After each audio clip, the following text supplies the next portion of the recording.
Florida are reporting the first U.S. death from Hurricane Michael.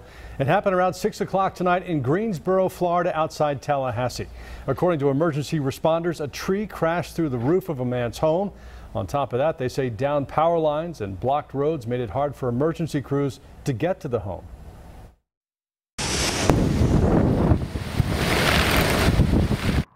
Georgia is getting pounded tonight, and residents in Albany are anxiously awaiting daylight to see what kind of damage they're dealing with. Well, that's where we find Fox 5's Denise Dillon. Denise, you have seen some intense rain so far there in South Georgia.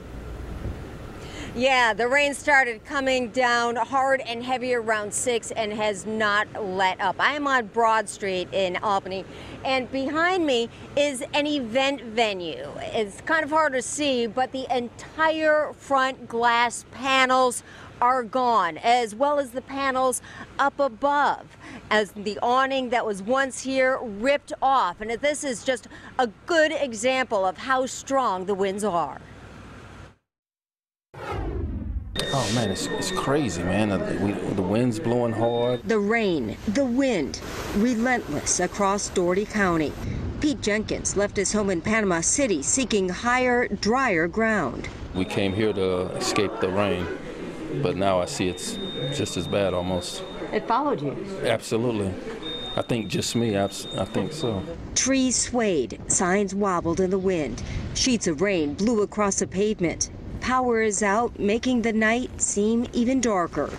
Pastor Bobby Paul opened his church to those who didn't feel safe in their own homes. This community was devastated a couple years ago when those tornadoes come through. I mean, we lost a lot of property. Thank God we didn't have much loss of life, but it devastated people, and people are still just now recovering today. Many loaded up their families and their pets and sought shelter in the church. There were cots and blankets and even music. They grabbed instruments and sang joyful music, focusing on the warmth of the church instead of the storm outside. Are you concerned about your own residents? No. What comes what may, you know, it's in God's hands. The power is out here on Broad Street, as it is across much of the city. It is hard to see, but we can hear what sounds like metal crashing against buildings. It is a very good bet that this is just some of the damage, and we'll be seeing much more when it's daylight. Reporting live in Albany, Denise Dillon, Fox 5 News. I know you'll be reporting on that for Good Day Atlanta tomorrow.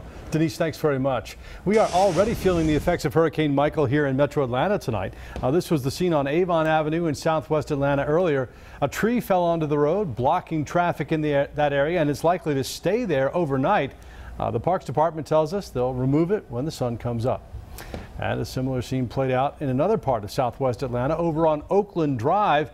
A home narrowly missed being damaged when a small tree came crashing down. Wow, the wind we're seeing in Georgia is nothing compared to what they experienced today in the Panhandle. Hurricane Michael made landfall around 1:45 this afternoon as the strongest storm to hit the continental U.S. since 1992. Fox 5's Will Nunley joins us now live from Panama City Beach as the recovery effort is underway there. Will. And Russ, we have had significant loss of power here tonight across Bay County and significant damage to homes and businesses and buildings all across Panama City Beach. I'm going to show you some video that we captured just as we were leaving kind of the Bay Area there tonight, and you can see that they were still dealing with significant wind, and we still have those powerful gusts even now, but the rain has at least subsided.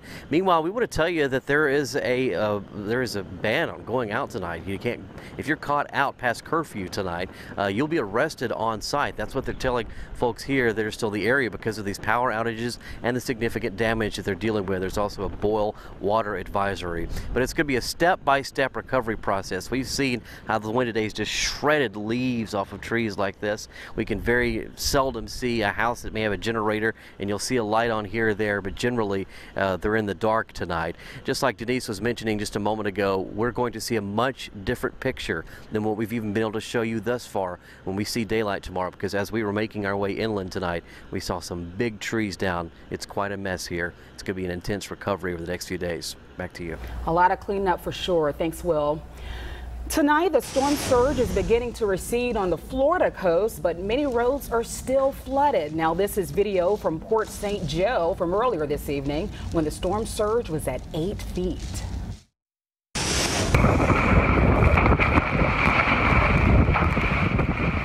Wow, this video testament of the incredible strength of Hurricane Michael's wind. The Category 4 storm knocked beach houses right off their stilts, not to mention all the billboards, roofs, and trees that toppled in the 155-mile-an-hour winds. The historic storm also forced more than 375,000 people to evacuate their Gulf Coast homes. Some of them ended up right here in Metro Atlanta. And they're not the only group looking to avoid Michael's impacts. Truckers have faced major delays from the storm. In Butts County, the truck stops are full, with big rig drivers staying put until the worst has passed. Fox 5's George Franco joins us from Jackson with that story. George. Well, Russ and Marissa, for the last several hours, we have been pelted by a steady, consistent rain here in Butts County, where a big rig driver has been stranded by Michael.